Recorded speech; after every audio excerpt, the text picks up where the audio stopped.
There are certain things in cricket only Pakistan can do, and now New York has seen it too. What was that chase, Ayaz? I mean, Anirudh, this is a classic demo, a perfect demo of how to snatch Yeah. defeat from the jaws of victory. For about 80% of the match, it looked like Pakistan's game. Right from the toss, it was a very important toss to win. Conditions were difficult to bat in. And then India being held to 119, which is a below par score for India anywhere. Even if it is ranked bad conditions, you expect India to score more than that. And it seemed that Pakistan, they didn't get off to a flying start, but it wasn't a bad start. And while the scoring rate was sluggish, they looked pretty much on top. And then suddenly things started to happen. I think the problem with Pakistan is lack of self belief, and especially when playing against India. They've come after they were in this match after losing to the US. So obviously, the morale must have been low. The pressure was even must have been formidable. But you expect good teams to seize the opportunity when it comes up. And I thought that they just messed it up so badly, taking nothing away from India's bowlers who bowled fantastically. Especially of course Jasprit Bumrah. But what more can one say of him? We've said it all that he is the best bowler in the world today, the best fast bowler certainly. In my opinion, he's also become the numero Indian player now in the sport. For long we keep talking about only of the batsmen, but I think Jasprit Bumrah has overtaken all of them. He is the single most important factor in how India has fared in this match, is likely to fare in this tournament. And when we look at it from the time of the ODI World Cup, the series against England, the IPL, and now this, the two matches in this tournament, I can't think of a more influential figure than him in the Indian team. Yeah, and he's going through a purple patch.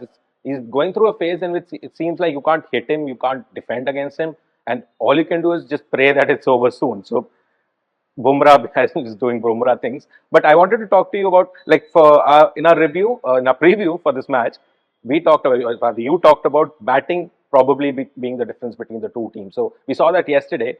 India were not as cautious as they are usually in such circumstances. They were looking for boundaries up front, and Rishabh Pant were taking all the chances, and most of them came off. But Pakistan were really cautious in their approach, especially the opening stand and all the way throughout. So that was a major difference between both teams, you would say, right?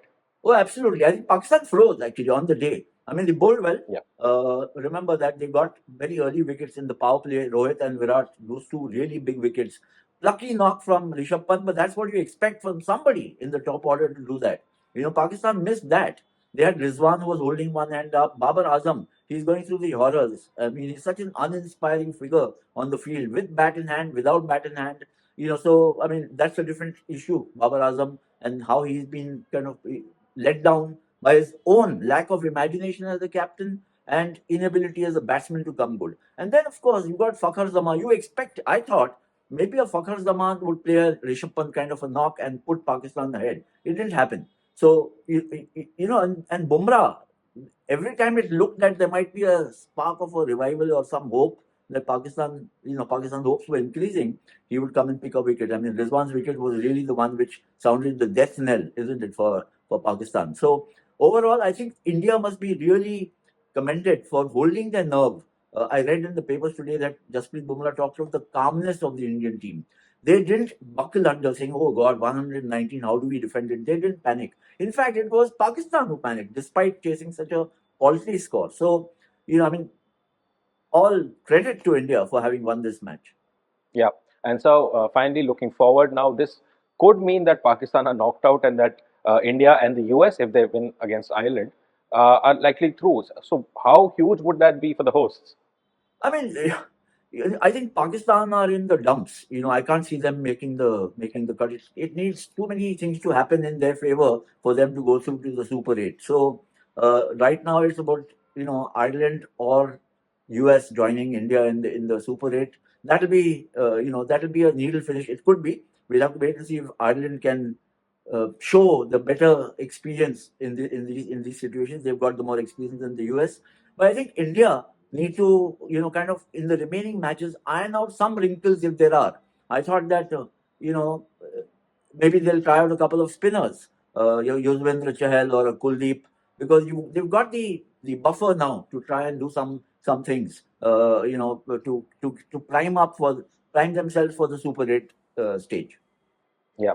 And like I said earlier, so this will be huge for the host, and it's a country where you don't see a lot of cricket. I mean, So if that will the be the US, whole nation will be buoyed by this. Imagine if US makes the Super 8, I mean, we've been talking of Yeah. America being the, for cricket administrators, the ICC and all the cricket boards, it's been the promised land for so long. Once you get the American market into the fold, there's so much to exploit, monetarily and otherwise. And then, of course, getting India into the Olympics, if you have America on your side, that becomes so much more, possible for cricket to get into the games. But if they get into the Super 8, then I think there'll be tremendous interest in the US, and not just amongst the expats, the Asians, and the people from the Caribbean. Yeah. So next we have India taking on the US, which is day after, and we'll get back to you right after that. So that's it for this episode of Sports Room. We'll see you next time. Thanks, Anjul. Cheers.